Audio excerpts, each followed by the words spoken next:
This is BYU Sports Nation, presented by the BYU Store.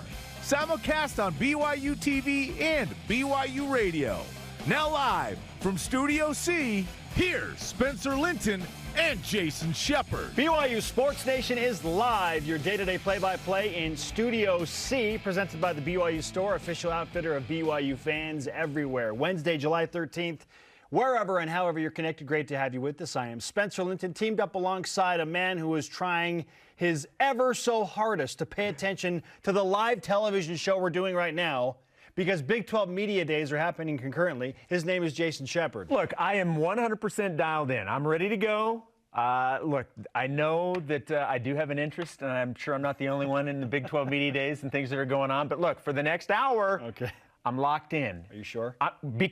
Very much, because you know what a lot of people love? Breaking news. Yes, and we indeed. have some. Hit it! BYU Sports Nation breaking news. BYU football will open the 2023 season hosting Sam Houston State on September 2nd. Now listen closely, because of note, and this is critical, Sam Houston State will make the jump from the FCS ranks to the FBS level in 2023, meaning that the first game Sam Houston will play as an FBS team will be in Provo against BYU at LaVell Edwards Stadium. BYU also announced that the game against Southern Utah, and by the way, the Thunderbirds are still FCS, has been moved to September 9th. So the 2023 non-conference slate is officially set for BYU. Sam Houston State in Provo on September 2nd. They will count as an FBS foe. Southern Utah a week later, also in Provo. And then the Cougars will travel to Arkansas on September 16th before BYU begins that gauntlet of a Big 12 schedule, a 9-game schedule we're anticipating to go along with these 3 non-conference games. So there you go, Jason, some breaking news to open up today's BYU Sports Nation. I like it, and I also like the fact that it gives us a window into what we assume will be the non-conference scheduling model moving forward once BYU joins the Big 12. It has not officially been called an ABC scheduling model, but it kind of feels that way. Yeah, it feels that way. What I mean by that is you have an A-level opponent, which BYU does in this instance, Arkansas, and then the Cougars will settle on a B-level opponent and then a C-level opponent, which typically is your lower division team, which is Southern Utah. Now, Sam Houston State, I know some of you are saying, well, that kind of feels like 2 C-level opponents, right? Well, frankly, technically, they are going to be a B-level opponent because it will be upper division. The Bearcats are making the jump, and BYU is going into the Big 12 with who knows at quarterback. I'm totally okay with this. I have no problem with this. I love this. We'll discuss more of this later. Yes. I feel like if BYU is going to open up the season 2-0, albeit against Sam Houston State and Southern Utah in their inaugural Big 12 campaign, great. Because we've said it here before, we want BYU to just get bowl eligible in that first Big 12 season. And not get beat up heading into the rest of the season. That's not to say the Cougars can't do something special in 2023. It all depends on who comes back, but that is where it stands. We should also note, Jason, BYU added an additional game with Southern Utah for the 2025 season that will be played in Provo on September 6th. That's how you open up a show. That's how, love it. Some scheduling news. Well, Big 12 Media Day mentioned, betcha. And then some breaking news with BYU football. Bring on today's BYU Sports Nation headlines. Speaking of football, head coach Kalani Sitake has been named to the preseason watch list for the Bobby Dodd Coach of the Year award. The watch list includes 20 of the nation's top college coaches. Alex Barcelo got some action last night for the Toronto Raptors in the NBA Summer League. He had 1 rebound and a couple of assists. They lost to the Chicago Bulls. Barcelo and the Raptors will face off against Jason Shepard's Utah Jazz tonight. And yours. They're yours too. Okay, fair enough. 7 Eastern, you can watch that live on ESPN2. Hopefully AB gets to take, an actual shot. Former BYU baseball standout Colton Shaver has signed with the Toronto Blue Jays organization. Shaver was previously with the Lancaster Barnstormers of the Atlantic League. He's expected to play for the Blue Jays AAA team. That would be the Buffalo Bisons. All right. BYU baseball has a few characters hanging on in AAA baseball, right? Colton Shaver. It's funny you say hanging on because Brennan Lund. Yes, I have a picture of Colton Shaver holding my son Bo upside down in the dugout by his feet, just hanging there. So as soon as you said that, it immediately popped into my head. It'd be good to see those guys call up to the big leagues. You know, we're hoping. Yeah, we're hoping. That's the goal, right? Yeah. All right, on to some golf news.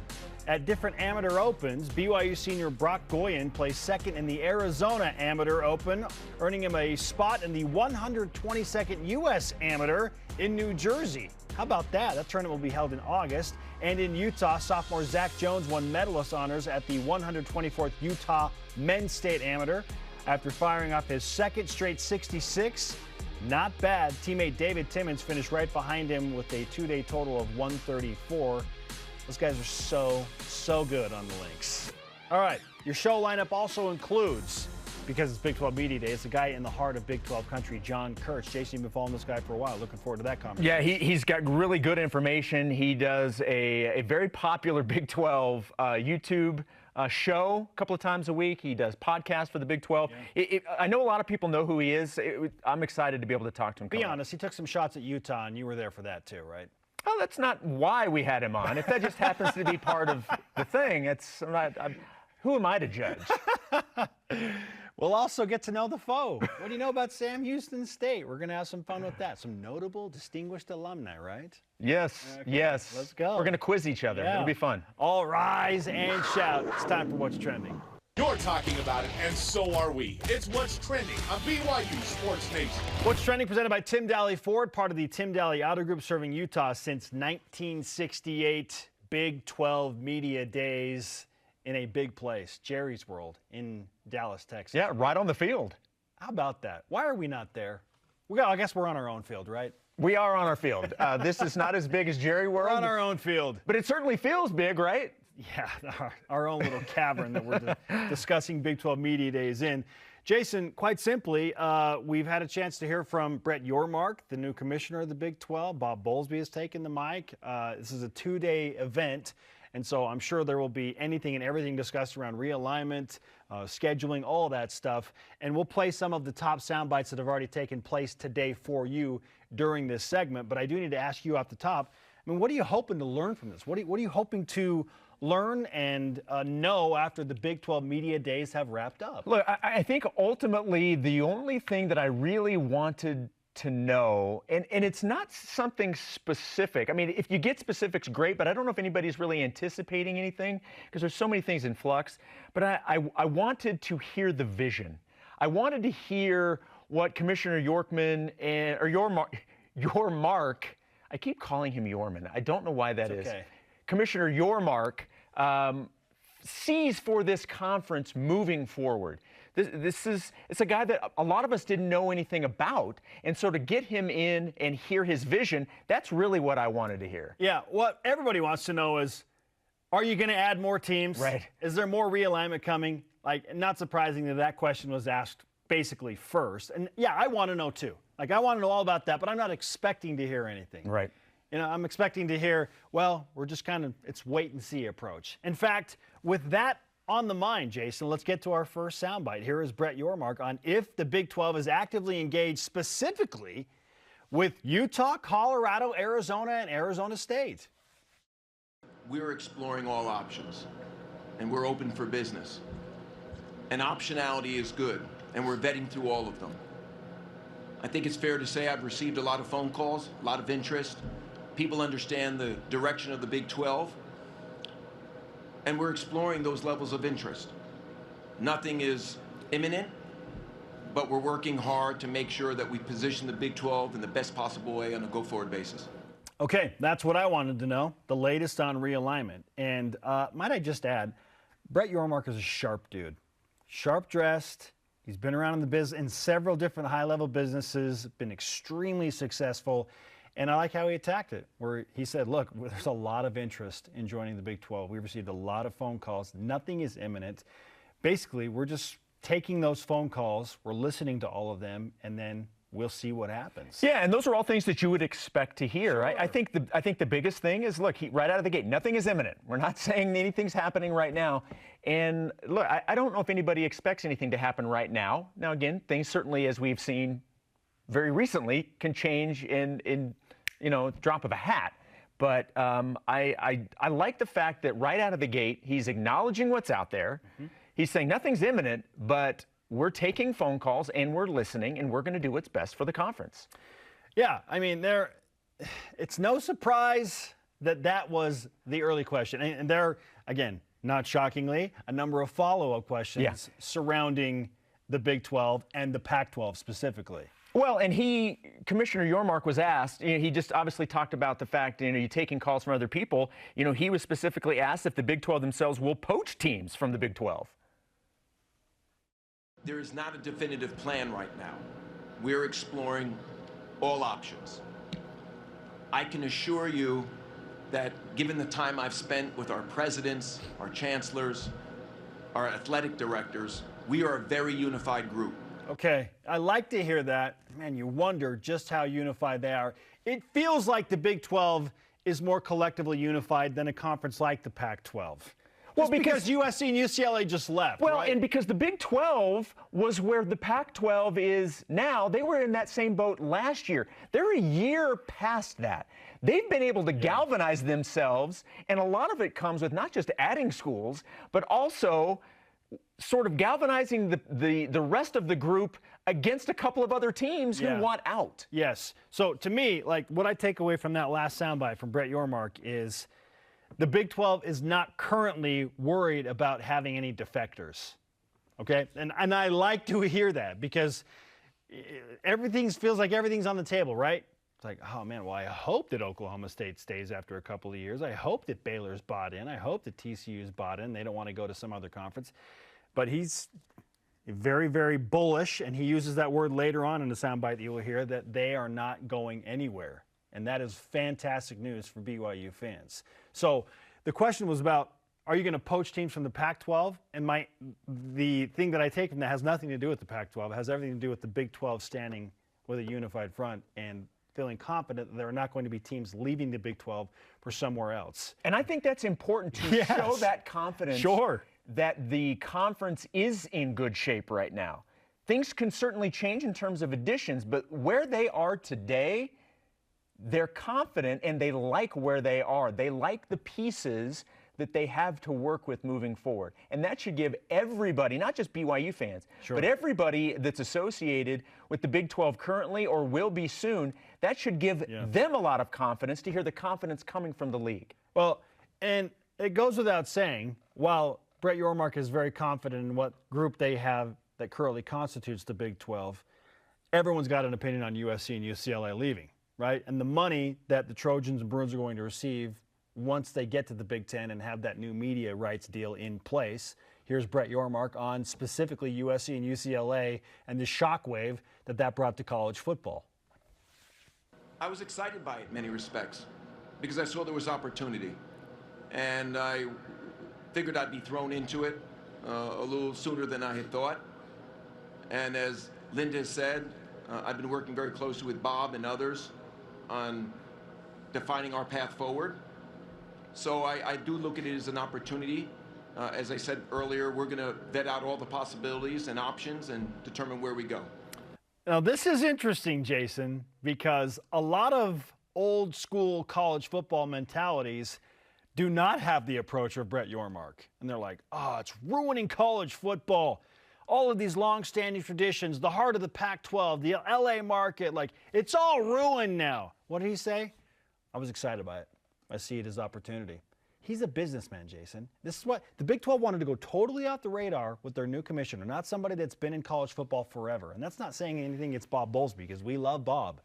And Bob has done remarkable things with the NCAA and the Big 12. He's earned his retirement, which is soon forthcoming. But Brett Yormark is a businessman and has led the Barclays Center and has been working with Rock Nation and Jay-Z. He's about entertainment. He's about how to make the most money and put the best product in front of fans' eyes. Yeah, it was an out-of-the-box hire. Opportunity. Yes, that you can certainly see when you're trying to do something and blaze a trail down a new path, bringing somebody in that is creative like that and thinks outside of the box makes a whole lot of sense. Yes, love that. I see it as opportunity. Yeah. I'm excited by it. Well, one opportunity moving forward, now granted it doesn't happen until the media rights deal that they currently have ends in 2025.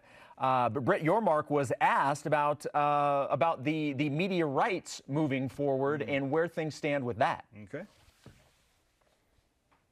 I'm bullish on the conference, and what we look like today and what we look like when we enter those negotiations could be very different. Obviously, we've got 3 more years with our current partners. I've had a working relationship with ESPN and Fox for many years. I'm big fans of what they do. They're the best in the business. And I look forward to, at the right time, engaging with them on meaningful conversations on how we can enhance and amplify the value equation and how they glamorize and promote and market our great conference. So there aren't any specific that I can speak to now as far as how we're going to position ourselves differently, because there's a long time between now and when we'll commence negotiation. But I'm looking forward to that moment, and as I said earlier, everything we do from this point forward will lead towards that negotiation period. I'm glad that dude's going to be in the room. Yeah. Straight Very up. impressive. I'm glad that dude's going to be in the room. Because, listen, I know that the Pac-12 has been reeling a little bit, but they've got a solid commissioner too. I'm not saying you have to like these people, okay? But George Kliavkoff, very sharp guy, and he's probably the reason the Pac-12 is going to survive this summer. Okay, Brett Yormark, an extremely sharp dude, someone totally off the radar. I love how he has addressed the tough questions at the top Big 12 media days, and I believe him. So take that for what you will. But like, I don't believe everything I hear from all these commissioners, especially with realignment going on. I believe Brett Yormark when he says we're a unified group. I believe that. And that matters. It does matter, especially with all of the uncertainty that's going on right now, to be able to put that out there that this group is willing to continue to work together and they want to do this as a unified group. That says a lot. The negotiation period. To steal a line from the great musical Hamilton, I want to be in the room where it happens, Jason. I would love to be a fly on the wall in those negotiations for the new grant of media rights for the Big 12 and ESPN and Fox and whoever else is involved. Is there going to be a streaming service? Is Amazon come into play? Does Google come into play? Like, I wish I could be there. Interesting that you bring that up in terms of what it may look like, because we're going to get to that a little bit later on in the show. Brett Yormark made a comment to some of the media members that was not part of the initial press conference that I think BYU fans are going to find very interesting. Again, that's what we call a tease, folks. Well done, Jason Shepard. Our question of the day goes back to the actual headline news that opened up the show, and that is that BYU has a finalized non-conference slate for their inaugural Big 12 campaign. The 2023 non-conference schedule is set with the addition of Sam Houston State. So we want to know, what do you think about that finalized BYU football 2023 non-conference schedule? Let's go to Voice of the Nation. This is the Voice of the Nation on BYU Sports Nation. First response in from @MarkDelroy on Twitter, who says, quote, good opening with 2 should-be non-stress games, and there are quotation marks around that. And then when added those on your own. BYU is warmed up, bring on the Hogs of Arkansas. All right? I'm totally okay with this. I have no problem with this. Set yourself up to be in a good spot when you join the conference play. Yeah, that's not to say that the Tennessee game and idea of that wouldn't have been super fun, but playing Tennessee and Arkansas in the non-conference on top of 9 Big 12 games, we're talking 11 Power 5 games, your first year in a Power 5 conference, that's a lot. So while it's not a notable big-name opponent on September 2nd and not like Tennessee, I feel like this is probably the best thing that could happen for BYU football. Again, not as flashy, not even close, but I think this is so smart by Tom Holmoe to go out and get an aggressive Sam Houston State team that's making the jump up and go and do this. Yep. I think it's super smart. Yep. I agree with it. I like the direction. And again, it gives us an idea of how things probably will look moving forward. All right, coming up, what is our fast food French fry of choice? We're bringing you the hard-hitting stuff. And John Kurtz covers the Big 12. He's in the heart of the country. He joins the show. Jason Shepard goes one-on-one with him to discuss all things surrounding BYU's future home in the Big 12. I think he's a Cougar fan, Jason, just saying. This is BYU Sports Nation. This portion of BYU Sports Nation is presented by the Tim Daly Auto Group, serving Utah since 1968.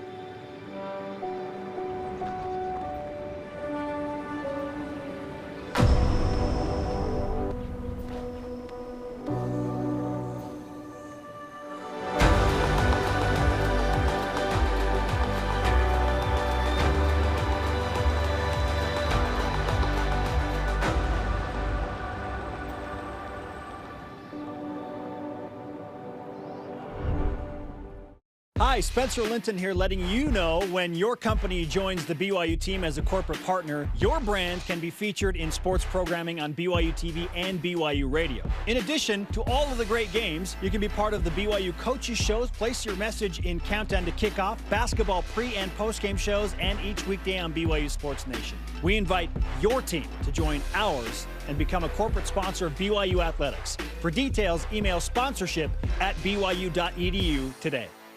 I know what it's like to be overlooked, to be doubted, to fly under the radar. I only had one offer coming out of high school, but I was ready for every moment, every opportunity, and every shot that I got.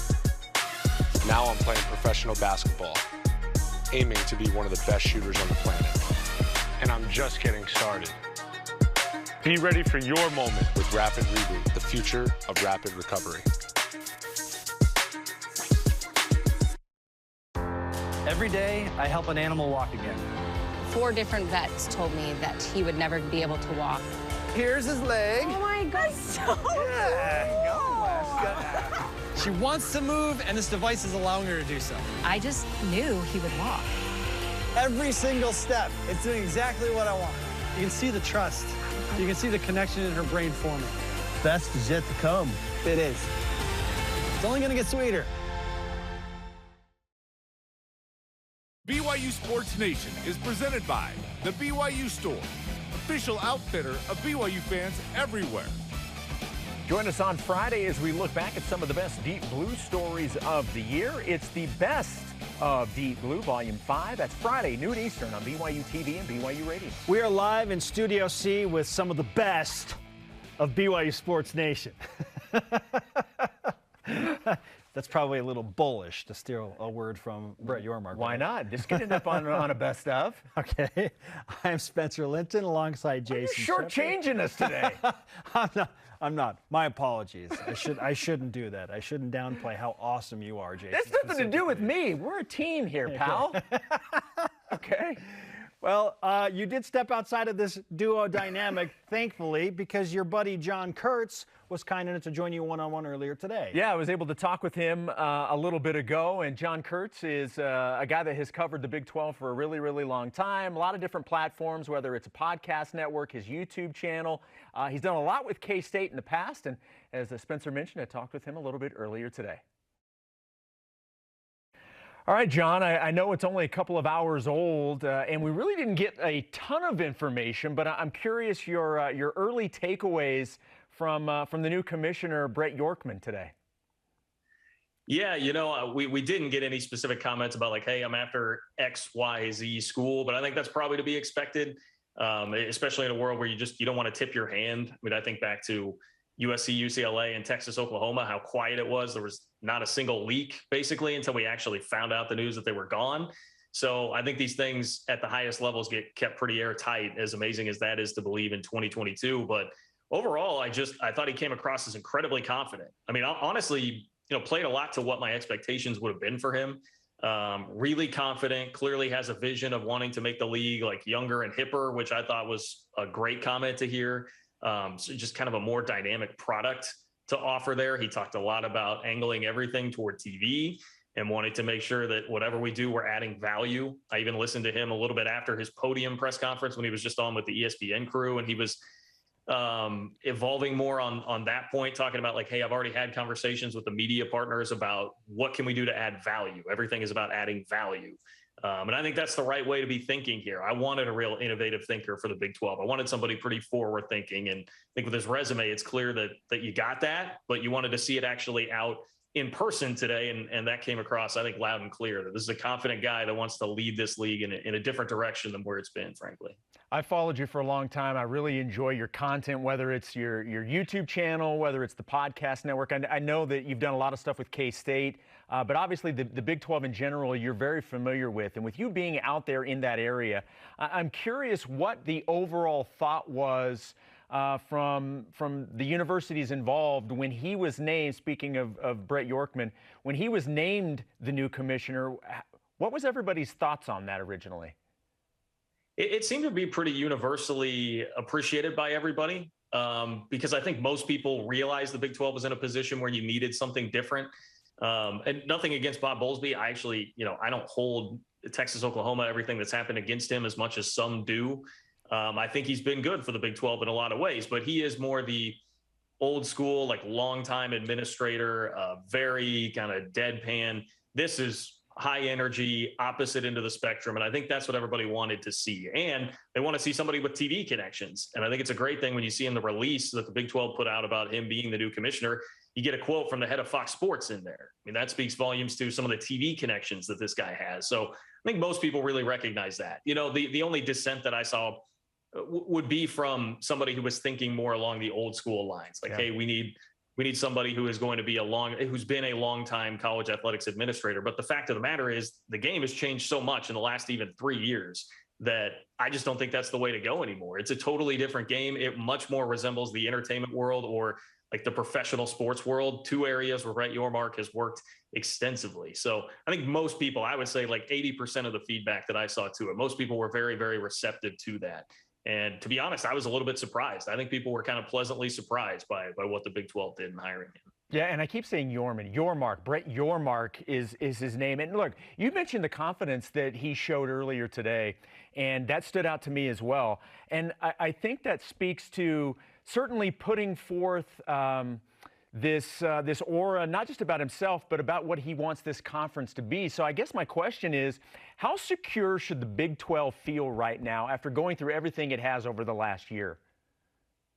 Yeah, there's always going to be some level of insecurity. I mean, I think some of that is just kind of baked into this after everything the Big 12's been through, not even just in the last year, but if you extrapolate it out to like the remaining 8 schools that were around back in 2010, when everything happened, when we went through the round of realignment with Nebraska, Mizzou, Texas A&M, Colorado, leaving the league, and it looked for a fleeting moment there, it looked like Texas and Oklahoma were going to the Pac-12 and that everything was going to be over. I mean, it's been twice now in the last decade that this faction of Big 12 fans has really had to deal with looking at their life in the mirror, like this is it, this could be it. So I think there's always going to be some level of insecurity. And honestly, just when the tectonic plates of realignment start moving, you always have to be worried about what domino is going to fall and what that will mean. Having said all of that, I think it's clearly a much more secure position than they were in a year ago. Even if, and I saw John Wilner, who was the guy that broke the initial USC-UCLA report earlier today, said that he's expecting that the Pac-12 is going to at least stay intact throughout the football season, that it's probably going to be a while before anything were to happen if somebody were to leave. So even if that happens and the Pac-12 stays together for another year or two or whatever it's going to be, I think the Big 12 is still in a pretty good position. We're starting to see TV numbers trickle out. I know Jeffrey Fuller, who's a guy that does a lot of that on Twitter, put some out today that were very favorable to the Big 12, looking at, and these are all based on projections made by a third-party company, but the Big 12 could be fetching mid-40s to even the 50s in terms of millions per year in payout and TV contracts for each of the schools over the next 4, 5, 6 years. And I think that is just miles better than what we thought a year ago last year. And that's really the key in all of this, because that will not only provide you more money and let you be more competitive in the national landscape, but that's what the stability is all about. And when you talk about the Pac-12, I would venture a guess that their numbers are going to be lower than that. So that still, I think, puts you in a good position to pluck off the 4 corner schools at some point, even if it's not going to happen right now. So, yeah, I think basically everything that's happened since Texas and Oklahoma has been good. Adding the 4 schools that the Big 12 did very quickly, all the success on the field last year, not just by the teams in the current league, but obviously everybody else, Cincinnati, BYU, for instance, included in that, Houston too, with a tremendous season. Everything is really pushing in the direction of this league being more stable and more unified and together than they had been in a while, with the caveat that, yes, realignment, anything is possible. Well, and Commissioner Yormark said, we're open for business. I mean, he mentioned that multiple times, so he's certainly not closing any doors. And while we're talking about that, and look, John, it's probably the unanswerable question because anything can change and it can change at a second's notice. But as we sit here today, what's your feeling when the dust settles? Is the Big 12 going to add teams from the Pac-12? Are they going to merge with the Pac-12, or are they going to stay put with the current members moving forward? Obviously, for a couple years with Texas, Oklahoma, and then after that without. Yeah, it's, to me, a part of it is, okay, so when is the dust settling? When are we talking about the dust settling here? If we're talking about going into this football season, I feel like it's still going to be as currently composed. I doubt that you're going to pull off any of the 4 Pac-12 schools by that point. Now, in a year or two, or like by the time Texas and Oklahoma actually leave this league, I do still tend to lean toward the Big 12 is going to be able to pull away at least maybe 2 of those Pac-12 schools and add them to the league. I mean, there's been some talk of like Utah being a little more resistant to that, and Arizona being on the opposite end where they really want to go and would have to find a dance partner essentially to come with them to the Big 12. It seems like there's enough smoke there, and I still think that the Big 12's TV contract, once everything gets sorted out, is going to be $15 to $20 million perhaps more per year than what the Pac-12's is. Again, based on some of these projections we're seeing, and just, I think, logic and putting 2 and 2 together here, that's just an educated guess on my part. Nobody's feeding me that information, but I would imagine that that's going to play out, and eventually that money and the extra stability, I think, that comes with the Big 12 right now, because the Pac-12 will be always waiting on Oregon and Washington to make their next move. I think that will win out in the end, but it's tough, and these kind of predictions can make you look pretty silly in conference realignment. So I fully understand that as I say that, but I think it will still happen to some extent. It just won't be as quickly as everybody thought it would be initially when USC and UCLA left, or perhaps as quickly as everybody wants it to happen. With Texas and Oklahoma ultimately on their way out, I know there was a report that each university had a vote when it came to the new commissioner.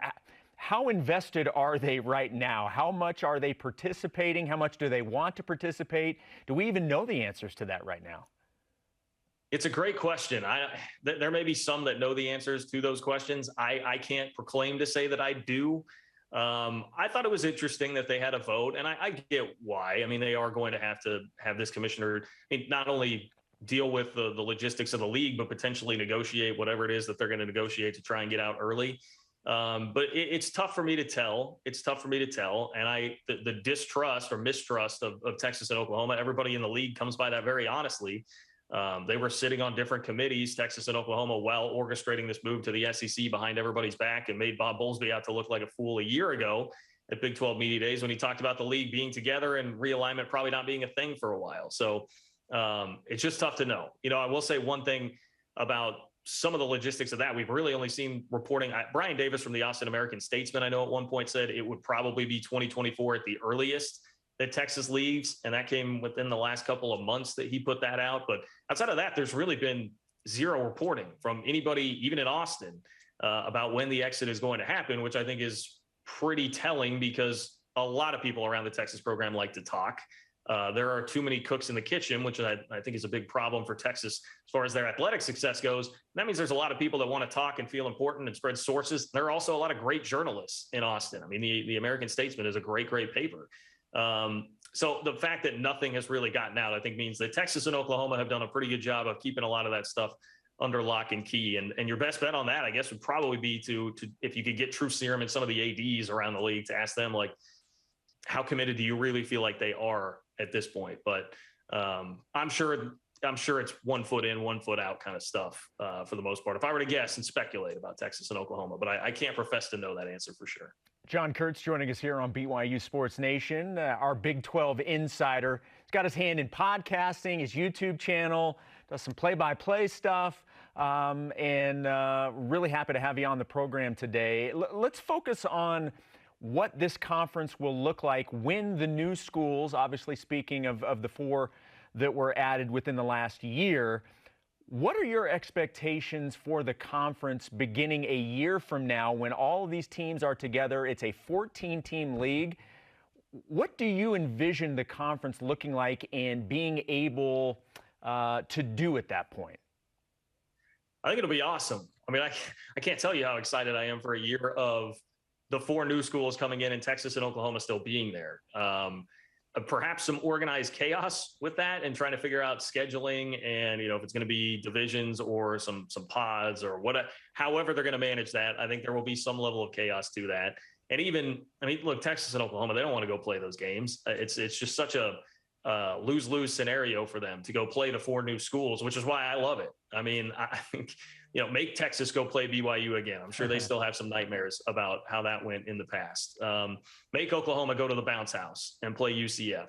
Heck, give Cincinnati a crack at these guys. How about Houston getting a chance at Texas? That's awesome to think about that kind of a game for those schools. So one, very happy for the 4 incoming schools in getting the opportunity to potentially do that. And so I think for a year, it's just going to be something that is totally different than anything we've experienced yet and would experience in the future. And my expectation still is that Texas and Oklahoma would probably find a way to get out after that. I don't think they're going to want to do more than just 1 year of that. But I think that year will be incredibly fun and everybody can kind of go play with house money, so to speak. Then after that, I think the part I'm most excited to see is just what natural rivalries kind of pick up within the league, because it will take some time for that. But no doubt, there will be some rivalries that form with the 4 newcomers in the league and everybody else. And it'll just be fascinating to see who it is that takes over as the top dog of the conference, if there's going to be one, because it just seems like a league that will be filled with so much parity. So when you pair that up with Yormark's vision, like a conference with parity where everybody is pretty good, maybe not necessarily great, and you're going to have a lot of really good, fun, entertaining games with new environments for some of these schools to go to, I just think it will be a wildly entertaining product. What that means as far as access to the playoff, what that will even look like at that point, how many teams will get there, will they truly have a chance at a national championship?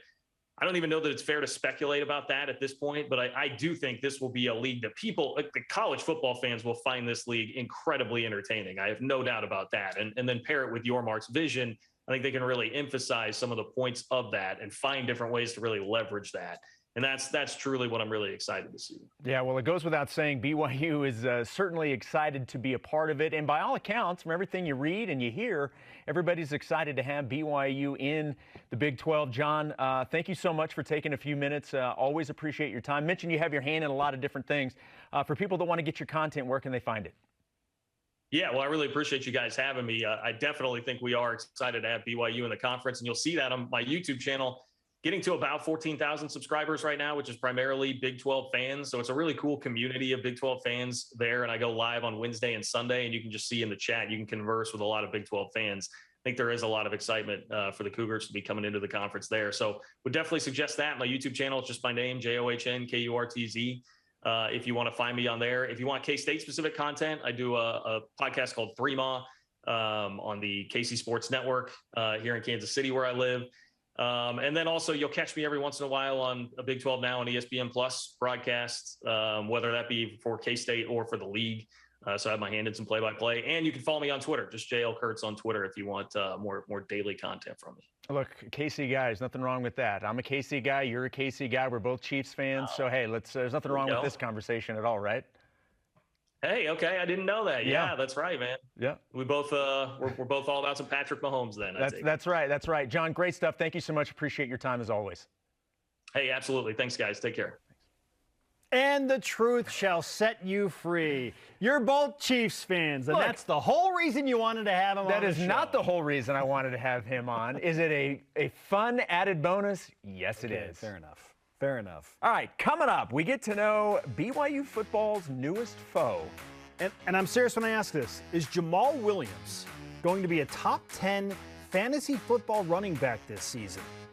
Why would we be asking that? Because there's some serious juice behind that idea. This is BYU Sports Nation.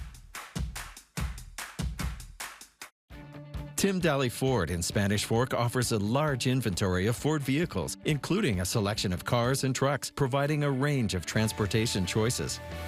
From the Ford Fusion sedan and the Edge crossover SUV to a range of pickups including the F-150. Each product line comes with options to enhance performance, comfort, and safety. Think Ford, think Tim Daly Ford in Spanish Fork.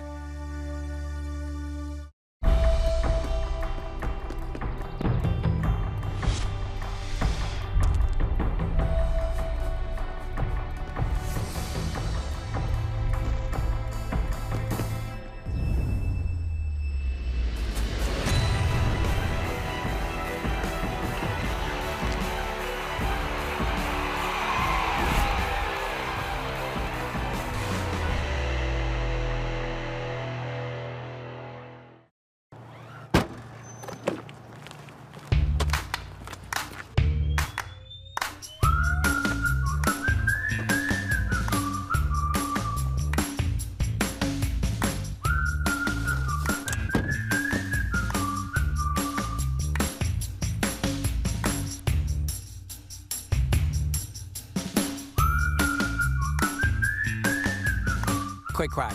Wash all you want. Don't drive dirty. Familiar with the BYU TV app? Yes. I beg your pardon? Sure, it's got great original TV shows. But it also gives you access to family films for free. Wow. Awesome! So gather around, grab some popcorn, and let us do the rest. It'll be fun. Watch some of your favorite films anytime, anywhere. With the free BYU TV app. I like it. BYU Sports Nation is brought to you by Maersk, enabling global trade for a growing world. This is BYU Sports Nation. To interact with the show and get great content throughout the day, follow us on our social media platforms on Facebook, Twitter, Instagram, YouTube, and TikTok. He is Jason. I am Spencer. Let's whip it. The Cougar Whip Around, presented by Maersk, your integrated container logistics company enabling global trade for a growing world. All right, we teased this a little earlier. I found this very interesting. Kevin Reynolds of the Salt Lake Tribune tweeted out that Big 12 Commissioner Brett Yormark said off camera to some of the other media members there that the Big 12 will be focused on linear networks in the upcoming media rights contract ahead of streaming. What do you make of these comments? Not a shocker for me, because for the next at least 20 years, Jason, it's always going to be in a live sports forum about linear capabilities. Until we are the older generation, then I think at that point, maybe streaming takes over linear, but maybe not even then. I just think that linear is going to be king until you and I and our generation are the super old generation in our society. I'm glad you're saying we're not there yet. I do appreciate that. Look, I was a little surprised to hear that. And I agree with you. Like, everybody's still going to want to watch TV, and you have a TV, and not everybody's going to have streaming. But clearly, the streaming option is getting bigger and bigger and bigger, and that is where things are trending. So I was a little surprised that the main focus will be linear. Now, the idea, I know that the idea of turning on the TV for most people by just pushing a button and typing in a number is like the easiest thing ever, and that's why linear is going to be king. Even though it might not be any easier than clicking an app and, you know, pushing a few buttons and then it's streaming on your TV. They're both really simple, but the idea of like turning on your remote and turning to a channel, that's still king. I thought that was still king, and that's why linear rules. It was a super interesting comment, I thought. Okay. BYU Statsman on Twitter led a fan vote of the best running backs in BYU football history and compiled the results into a list. Top 5 goes as follows. Luke Staley, number 2, Jamal Williams, Harvey Unga at number 3, Tyler Algier at number 4, and Jamal Willis rounds out the top 5. Curtis Brown just on the outside of the top 5, he's number 6.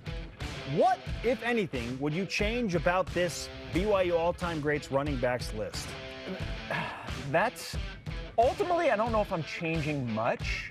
I definitely agree with the top 3. I think it's 4 and 5 that I think you have arguments for a lot of other guys. And I'm not saying that it's not right, but I'm just saying, look, and that's a good problem to have when you've got a lot of guys on the BYU history books at the running back positions that could be there. But I mean, ultimately, I don't have too much of an issue with it. Again, this is clearly focused on what they accomplished at BYU, which it should be when you're discussing all-time great BYU running backs. Like, we look at what they did in Provo.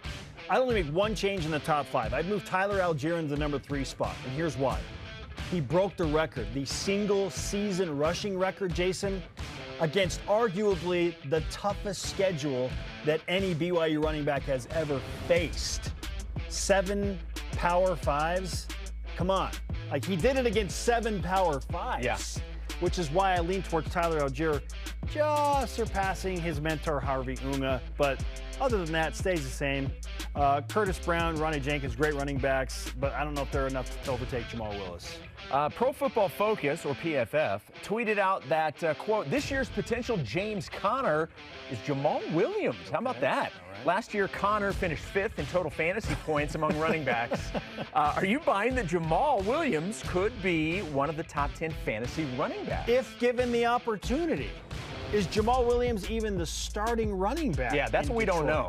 And James Conner was not the starter for the Pittsburgh Steelers last year. He evolved into that role and then, made the most of it. So if Jamal Williams becomes the dude, the guy, and he's the man that's getting the carries at the goal line, then yes, but it's all about how much opportunity the Lions actually give Jamal Williams. Yeah, that's right now we don't know if he's going to be the starter. Unfortunately, he's had some injury issues over the last couple of years that he's dealt with. We certainly know he has the talent. You saw what he did at Green Bay, right? Yes, we know how good when he is. When he was the dude? Yes.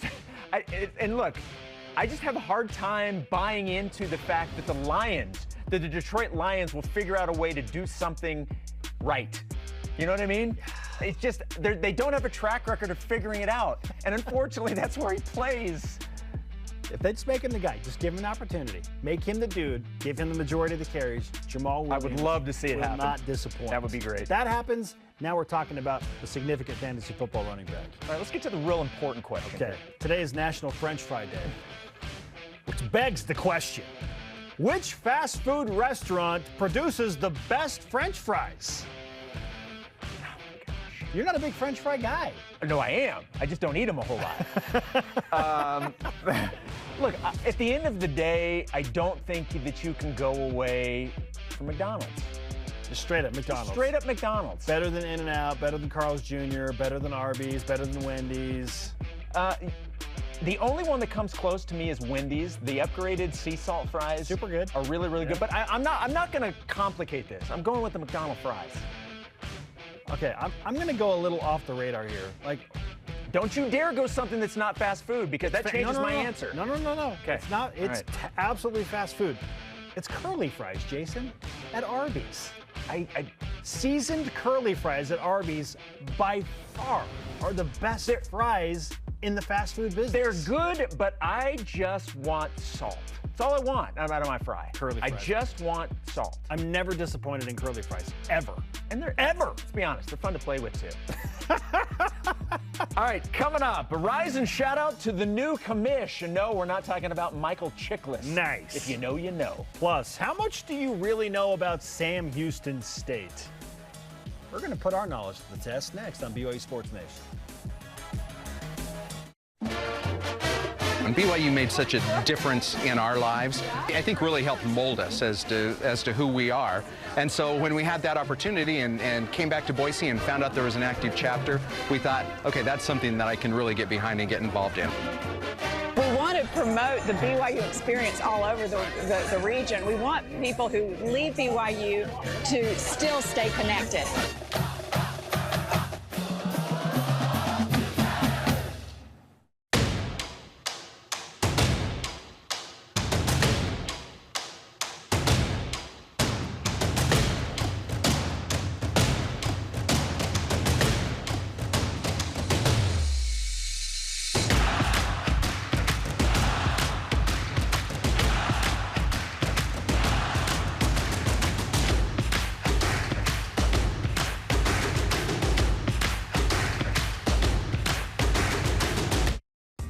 BYU Food to Go's convenient location at 2191 North Canyon Road in Provo makes bringing popular BYU foods to your next event easy.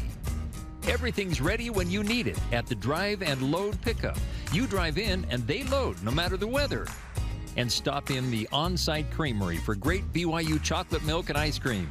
BYU Food to Go, bringing campus to your table. Call for details, 801-422-5001. As we've spent time working with so many groups around the world, we've learned a lot. I have really learned the importance of gratitude. African electrical systems. Well, I've learned that Kieran actually loves concrete. The power of cooperation. But above all, we've learned the world is a family. And fixing someone else's problems ends up fixing my own.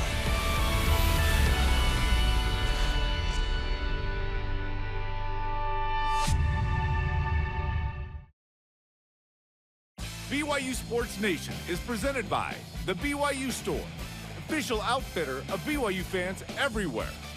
BYU Sports Nation has its own YouTube channel. Get all the interviews by subscribing to and sharing the BYU Sports Nation YouTube channel. Welcome back to BYU Sports Nation live from Studio B in honor of finalizing the non-conference schedule in 2023 with the addition of Sam Houston State. We're going to play a little summer edition of Know the Foe because we don't really know much. Nation asks, do you know the foe? About Sam Houston State. Do we know the foe, Jason? We're going to find out if you and I know the foe. Okay. You play along with us, please. Number 1. All right, Jason, tackle this brain buster.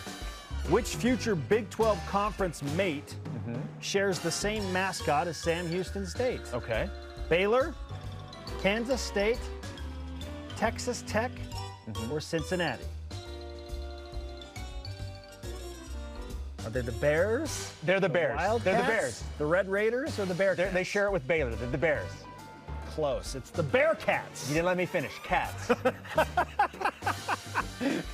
It's the Bearcats. Okay. All right? All right. Okay, here we go. What college football head coach on BYU's schedule played at Sam Houston State? Jeff Scott from USF, Blake Anderson from Utah State, Hugh Freeze at Liberty, or Craig Bohl from Wyoming? I'm going to go with Craig Bohl from Wyoming. Who was it? Blake Anderson. Blake played at Sam Houston State? He did. How about that? He's a bear. Cat. Number 2, Jason. Is anybody going to get one right? Which former NFL journeyman quarterback played at Sam Houston State? Ryan Fitzpatrick. Isn't he still playing? He's retired. He's now on Amazon. I kid. Yeah, he's at Amazon. Ryan Fitzpatrick, Josh McCown, Brian Hoyer, or Case Keenum? I'm going to say Brother McCown. Josh McCown. That is the correct answer. Josh McCown played at Sam Houston State. Okay. You got one right. I'm so happy. All right, now can you get one? What town in Texas is Sam Houston State located at? Huntsville, Houston, Hallsburg, or Hamlin? I hate this question. Because they're Sam Houston State, so naturally you want to say Houston, right? Or maybe it's Sam. Naturally you want to say Houston, but it's not Houston. Okay, or is it? Give me the other answers again. Huntsville, Hallsburg, or Hamlin? Hamlin. I'm gonna go with Hallsburg. Oh! Huntsville. It's Huntsville? Yes. Oh, yes. Man. All right, I've got the 1 point. Okay. Number 3. How many national championships has Sam Houston State won in football? In the FCS level. Well, just all together. Okay, Any level. Okay, fine. 1, 2, 3, or 4? 2. Gosh, that's 2 in a row, Jason. Sweet. Can you give me one of the years? One of them was pretty recent, which is why they were on my radar. Okay. 2013. 2020. The 2020 FCS National Champion. There you go. Sam Houston State Bear Cats. Yes, all right. Last one. This one's for you. Can you get a point? What? Oh, you just answered that. That's my question. What? What year did it take place? Oh, really? 2020, baby. That was my question I was going to ask you. You still won. 2-1. You still beat me. Sweet. That's really all I cared about. 3 for 6 combined. That's probably better than Jerem and I or Jerem and you have ever done in a combined effort. I would agree with that. That's why we're the dynamic duo. That's what I like. Coming up, did you get our Elite Voice of the Day? Plus today's Rise and Shout Out. Got a few options. Jim McMahon might be in the mix again. Sent out another great tweet yesterday, Jason. He did. BYU Sports Nation.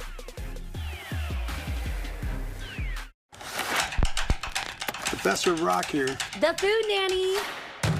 Chandler Scott here. Samry. Hey, everyone. Hello. I just want to tell you about this amazing, excellent, cool account called My Style. My Style Checking. I'm talking travel points, Gift card, concert tickets. All just for using my account. That's My Style.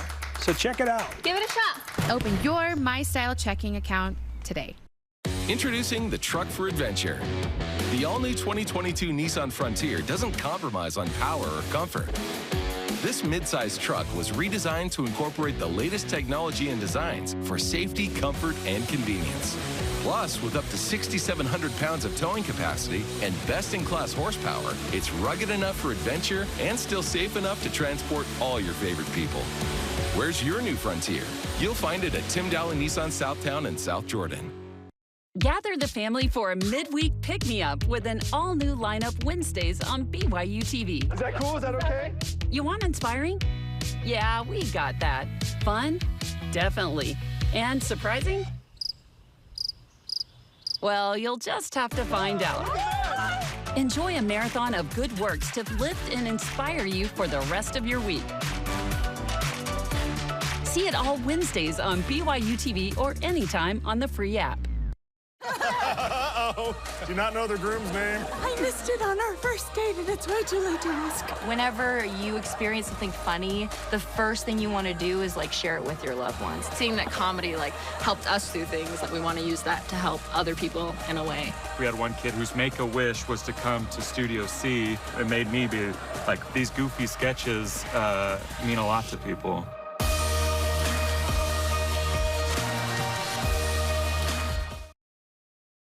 This portion of BYU Sports Nation is presented by Mountain America, the official credit union of BYU Athletics. BYU Sports Nation is on demand. Download the BYU TV and BYU radio apps today, or you could download the podcast on your favorite podcast platform. And while you're there, please subscribe, rate, and review. It's really simple. Just do it, right? Wow. Just do it. Our question of the day. What do you think about BYU football's finalized 2023 non-conference schedule? Sam Houston State, Southern Utah, at Arkansas. Our elite voice of the day, presented by Sundance Mountain Resort from Clarkin Addison on Twitter. 2023 is all about the conference schedule, so it's just whatever. Okay.